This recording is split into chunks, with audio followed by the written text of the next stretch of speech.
Okay, folks, so what I'm going to do, I'm going to start this in because I appreciate you're all very, very busy people. And first and foremost, just like to kind of welcome you to our first webinar. And we're going to be talking about understanding risks and opportunities. Hopefully you'll get out of this. I often find with these things, just in the chats, and by all means, do bits and pieces of chat as I'm going along. I kind of learn as much as well as kind of giving out. So really looking forward to this presentation, and again, thanks for kind of coming along. So obviously you can all hear me okay.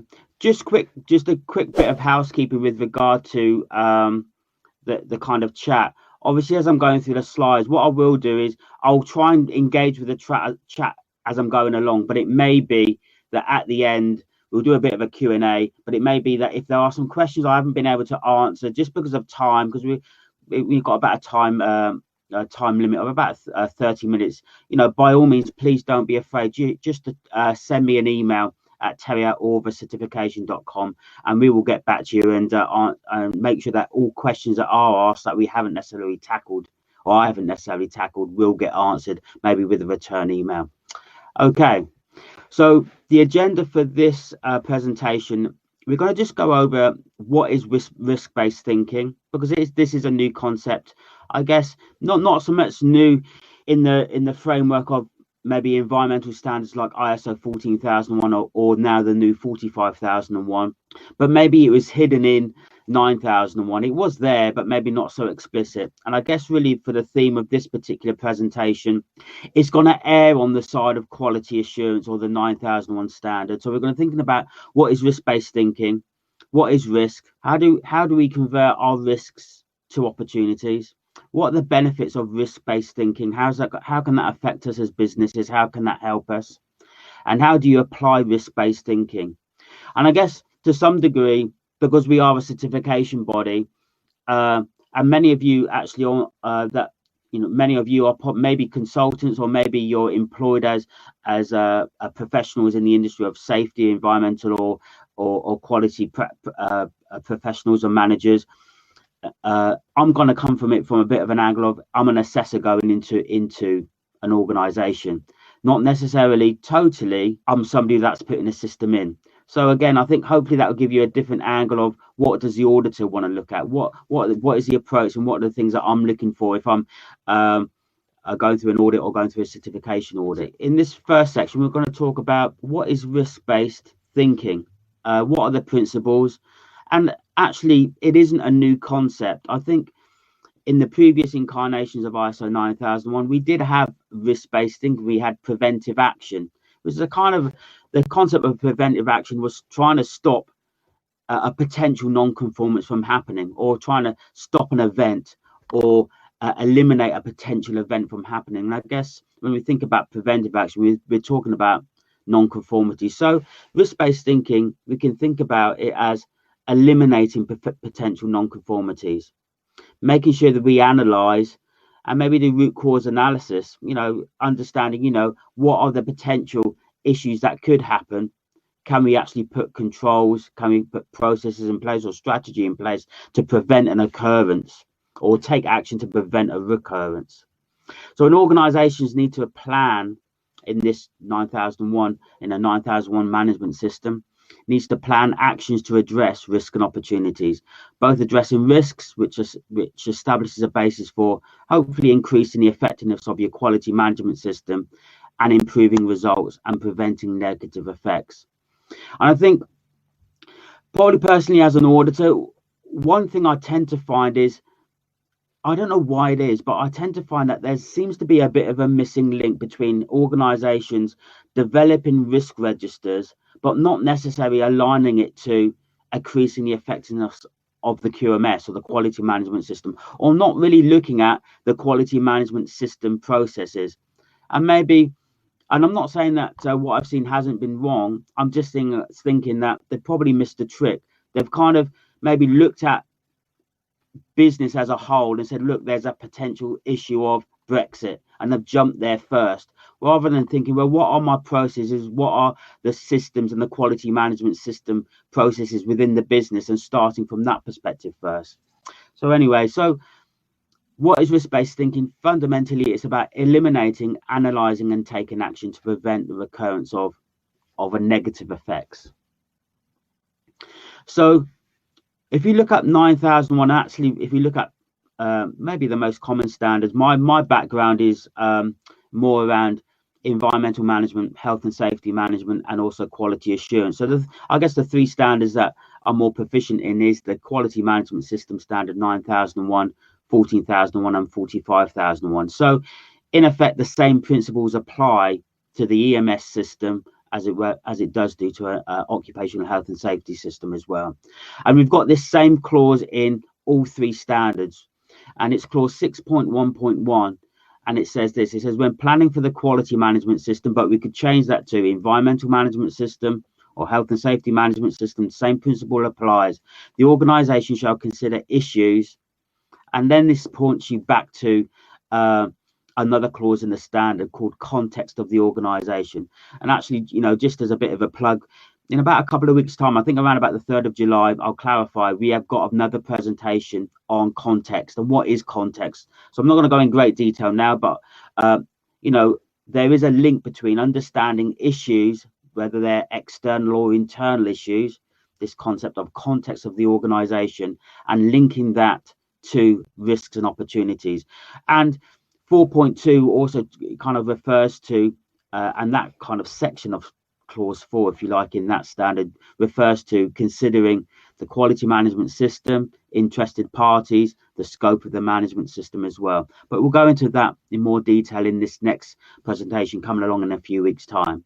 So when planning the quality management system, the organisation should consider the issues, internal, external issues, and requirements referred to in clause 4.2, and determine the risks and opportunities that are needed to be addressed, to kind of cover things like giving assurance that the quality management system can achieve its intended results, in enhancing desirable effects, preventing or reducing undesired effects, and achieving improvement. So in other words, identify, analyze, treat, monitor, control, and improve.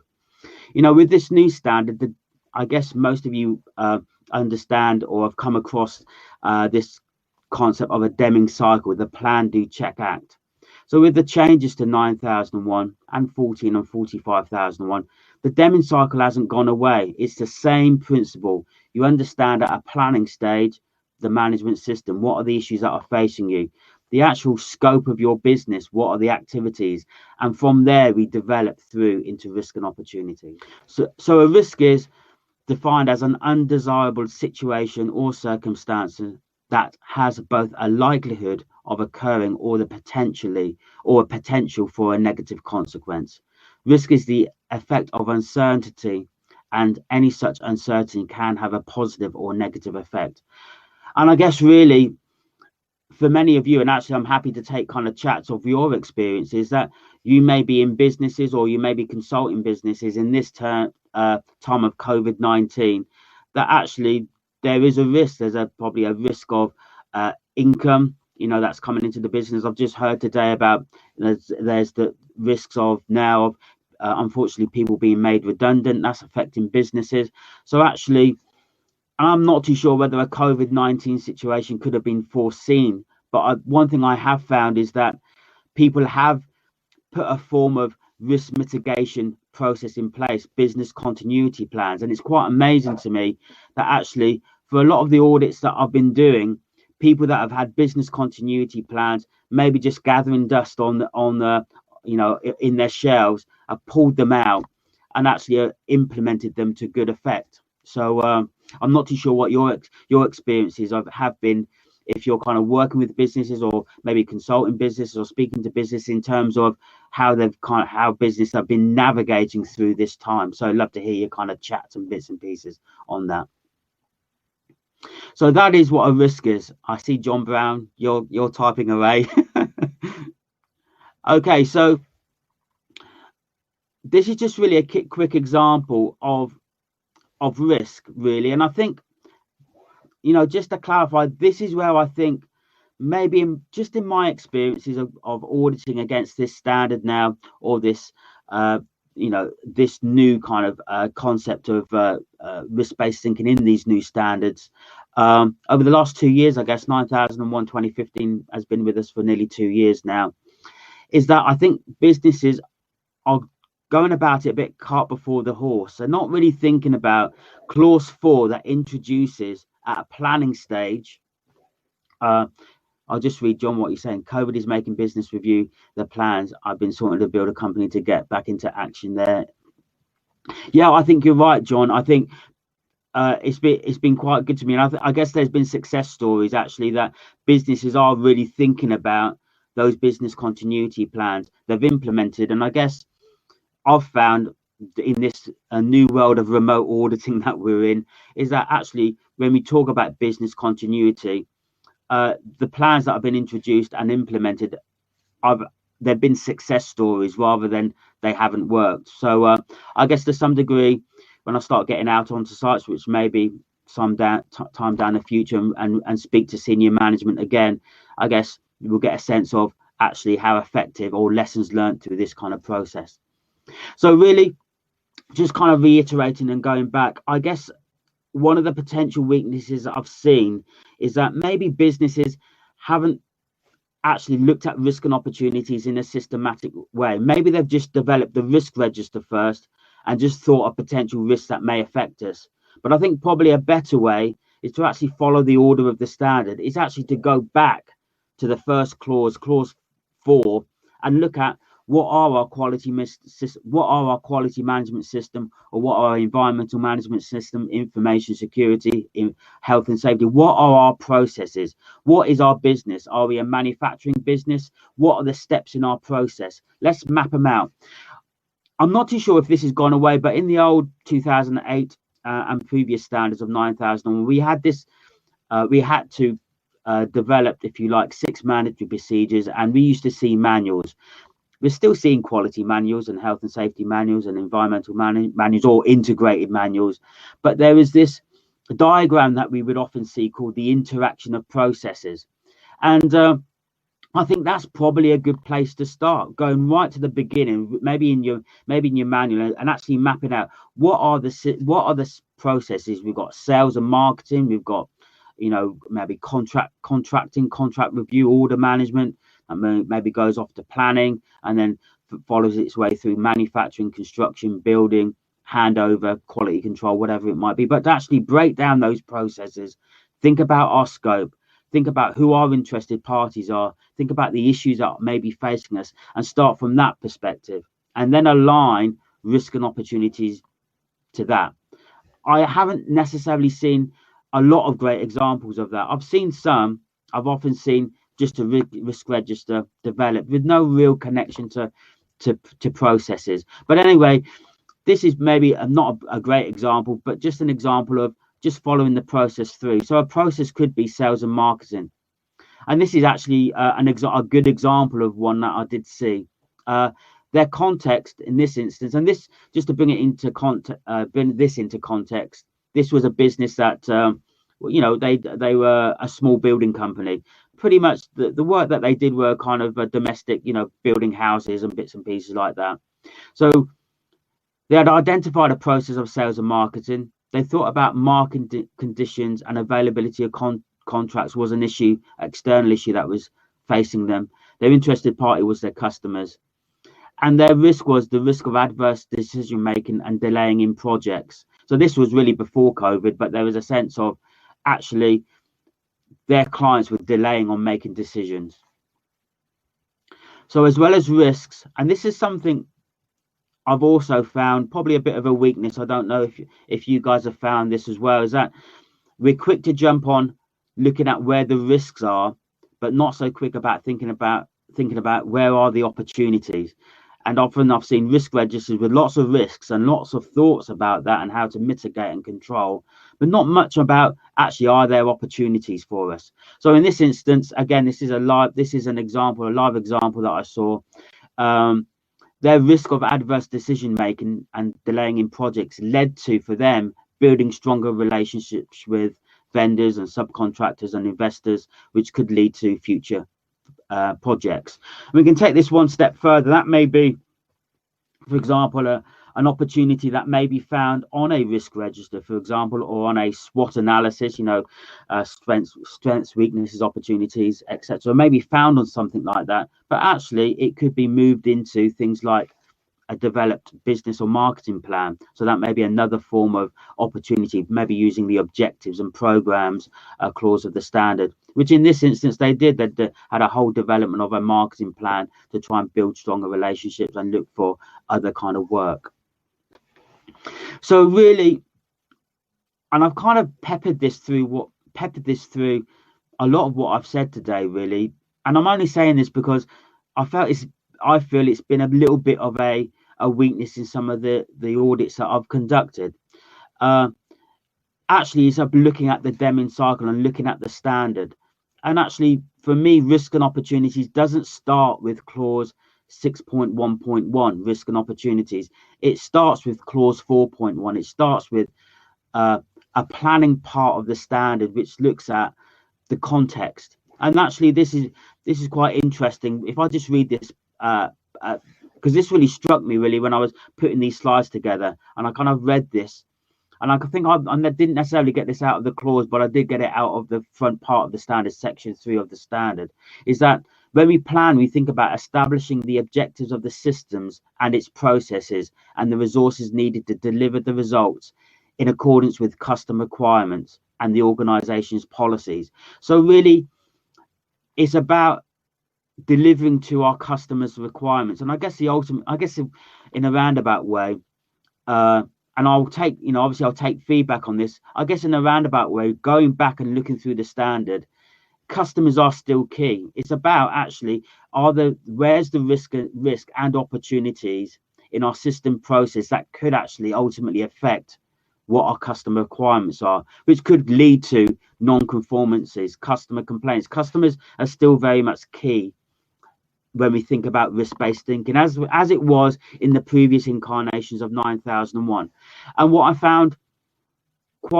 I also found as I was reading through this is actually this last part, risk and opportunities, is not actually in the first part and the first part of this paragraph. It's in the latter part of the paragraph, because actually understanding the system, understanding the processes, the resources we need, who are our stakeholders, what is our policies, what are our commitments, they're the things that are key first. And then from there, we can actually look at where are the potential undesired effects that could trip us up, and also the opportunities to improve. So you will find as you go through 9001, it's very systematic. So we start with a planning cycle, and these clauses all around about context, stakeholders, the quality management system. This talks about customer focus and leadership. The doing part, we'll see risk and opportunities mentioned in 8.1 of the standard, which is about operational planning and control. We'll also see mentions of risk and opportunities throughout the monitoring phase. There's one example of a clause there, 9.1.3e. I won't call it out. I'll let you kind of go and kind of have a look for it. And also in the Act, which is the continual improvement part, we'll see 9.3.e is management review, and also I believe 10.2.1e is around about the non-corrective action process. So I think if I can get anything over in this little presentation, is that actually when we're starting to think about risk and opportunities, don't jump to a risk register first. Don't jump to a SWOT analysis first, or a PESTLE analysis, and all these other kind of incarnations of tools to actually help you achieve risk and opportunities. Think about establishing what is the system, what is the scope, what are the processes, and start from that point, and then build upon that through your risk register, maybe, and link them together. So ultimately, through having a risk-based approach or risk-based thinking, there are process benefits. If you're thinking actually, or trying to identify in our processes, or you have identified there are potential weaknesses, then it gives you the ability to mitigate, maybe through objectives or maybe through improvement. Hopefully, if your processes are right, then your products and the service that you provide is going to be consistent, and that's going to be consistently right. If you're going to identify potential weaknesses through your processes that may affect ultimately the product that you're delivering to your customer, again, there's got to be some benefits there. So I think also in all this, and I think if you take the approach of looking at your system processes first, looking at the scope of what you do first, if you do that first and break that down, if you're a manufacturing company, where do we start? How does where does the business start in terms of how we do inquiry, how we do planning? If you break construction company, engineering company, where does it start for you and where does it end? And you break those processes down and you think about that, ultimately you're actually creating something that's consistent and actually applicable to you as a business. So you'll create risk and opportunities that will mitigate risk and hopefully drive opportunity that will work for you as a business.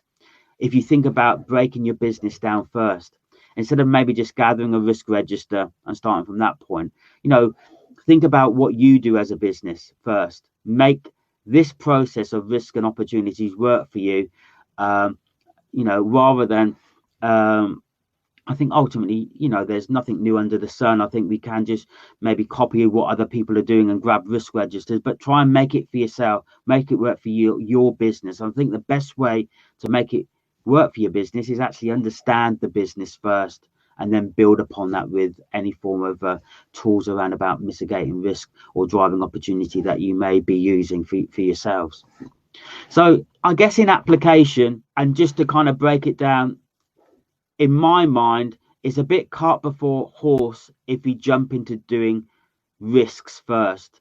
We need to establish the system processes first. When you've understood that, and however you may do that, you may map that out in a form of interaction and process map for the business. There's lots of great tools out there like Visio that can map the processes out for you. If you do, and that work may have already been done, it may already exist in a form of your quality manual, which in essence breaks down and gives an introduction to what you do against every part of the business, and also linked to the clauses of the standard. So maybe that's a starting point. Think there first, start from that perspective first, and then when you've got that framework, you can then build upon that. And there are a number of tools that are out there. These are a couple of ones that I've kind of seen, and you probably have used these, and maybe you've got other tools that you're using for managing risk and opportunities. We've got things like risk analysis tools. So the typical, I know John is from a strong health and safety background, but the standard severity vs likelihood. I've seen that approach quite a lot, where we kind of got context and the risk, and that goes through some form of risk severity and risk likelihood of occurrence, and gives a risk rating. I think they work quite well. Value mode effective analysis, I guess, for those guys that are here, if you're from automotive type backgrounds, I guess you may see this in aerospace as well. You'll be very, very familiar with that as well. At the highest level, I guess, for the small companies, which works very well, I've seen something like a strengths, a SWOT analysis within a manual that's kind of just broken down some of the strengths and weaknesses and opportunities that the organization may be facing. Also, pestle analysis I've seen also within forms of a manual, I think works very well.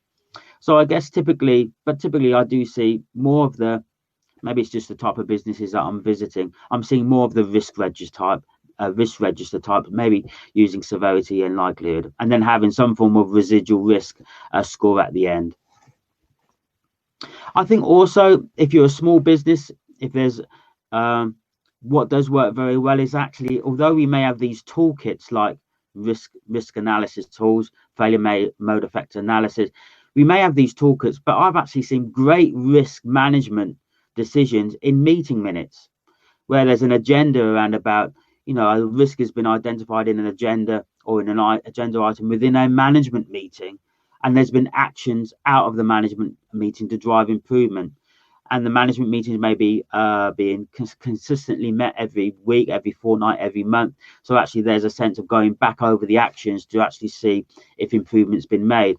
I think that's very effective. And I think definitely for smaller businesses, without going down a route of having risk registers, they are maybe naturally just thinking risk-based thinking through their management meeting. So have a look at that as well. As an assessor, I'll see risk and opportunities, especially for small businesses. They'll say, well, actually, this is contained within our management meetings, and that's how we deliver. And we kind of then link that to our objectives and our programs. And for me, yeah, it works fine. So I don't think, again, I think it goes back to the previous slide, making things work for yourself, but obviously keeping it within the context of what the standard is looking for, but making it work for yourself. For a small business, having a large risk register, but that maybe only gets looked at once a year, may not necessarily be an effective tool. But if they're doing risk management and discussions within their meetings on a regular basis, that's probably a better approach for them. So I think risk and opportunities are essentially there to achieve an effective QMS. And I think the great thing, if you think about breaking down the processes, those processes are within departments of your business or within a business, and they're supported by people. So don't be afraid. I've seen some of the best approaches is where literally risk registers or mini risk registers and an approach has actually hit every single department, and there's been team leaders within an organization. So everybody's kind of everybody's got involved. I think that works really, that works really effectively, because I think really the essence of 9001 is about building a culture of risk-based thinking within an organization. And that means that's not just for the quality manager or the health and safety manager or the environmental manager. Actually, if you want a culture of risk-based thinking within our business, get other people involved, as well as maybe the management team or the senior management team. Get it into departments as well. I guess to some degree that can only be effective if depending on the size and scale of the business. So look at links in the standards as above that think about risk and opportunities, that ultimately there are clauses throughout the standard that talk about risk and opportunities, and we want to make sure that our systems, although we want them to work for ourselves, are actually meeting the requirements of the standard. You'll find that every part of the standard, right from clause 4 typically all the way through to clause 10, there'll be something said about risk and opportunities throughout. And apply the Deming cycles. Think about planning first before diving straight into thinking about risks, and break the systems down. Then think about actually implementation, the checking cycle, which is ultimately checking maybe periodically to make sure the actions that you're putting in place are actually working. And finally, the management review, which looks at the actions that have addressed risk and opportunities to make sure that they've been effective. Okay, short, sharp and sweet. Any questions about, because really we're coming to the end, we've just kind of come to the end of our slide, and actually that's gone quicker than what I thought. But are there any questions? No, let's just I'm going to open it up to a bit of Q&A before I kind of finish off with our thank yous. Have you got any things to say? Any questions? Any things to clarify? I'd love to hear your chat. Okay, so just if you have got, I know John's actually typing, so I'll wait for John. It looks like. So in terms of risk and opportunities, what are your experience at the minute? Are you kind of putting systems in place, or are you managing systems at the places? Is this pretty much what you're doing at the minute? You've got risk registers. What are the processes that you're actually following at the minute? COVID major review.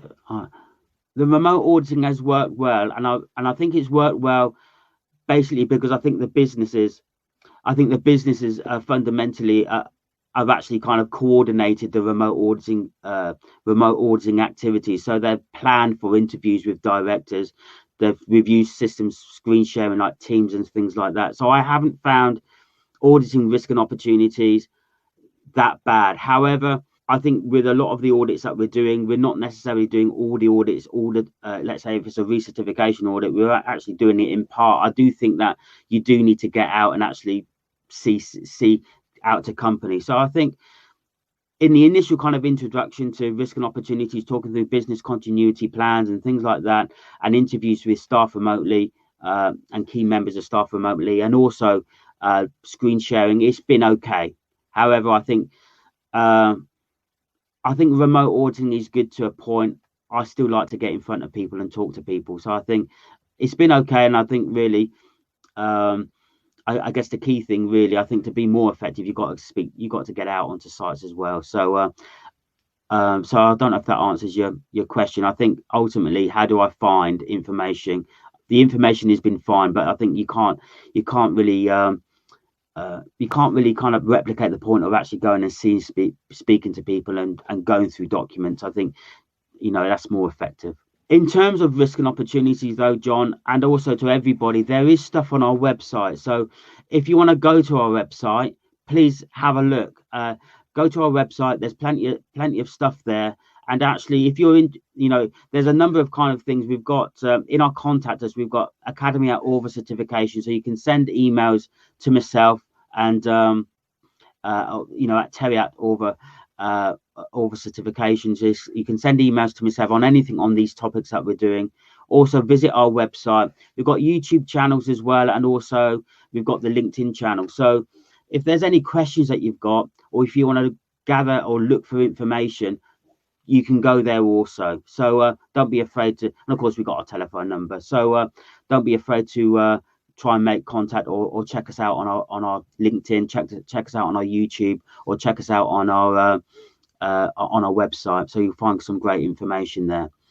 Also, this is the first one, and I appreciate that. I will only get better as I do these kind of things, but I will take any suggestions, because we really want to kind of build upon maybe doing these events, or do these events, you know, every couple of weeks or so. So if you've got any content suggestions, again, please email me. We're going to be doing context on the 3rd of July. Let me just double check my my diary. Yeah, the 3rd of July, we're going to be doing context webinar. Now, keep an eye out for LinkedIn, because there'll be lots of posts about that coming up. And I'd love to kind of see you guys, you know, come along for that. That'd be great. And that'll be the next one. And look, also, if you're interested, on the 24th, just to kind of link this all up, we're going to be doing interested parties as well. So again, thinking about risk and opportunity, we've probably done it back to front, really doing risk and opportunities first, but really just to pull all this together, there is context, which is very much linked to risk and opportunities, interested parties. So 3rd of July will be context, interested parties on the 24th. But, you know, if you've got any content suggestions, please send us an email. Check us up on maybe a post on a LinkedIn or something like that, and we'll be more than happy to start developing kind of stuff up. So I'm just going to leave it there now. Finally, I just want to say thanks again for attending. You know, really appreciate you kind of coming along, and just finally keep safe and well, and hopefully we'll see you again very soon. So I'm going to wrap it up now, and bye for now.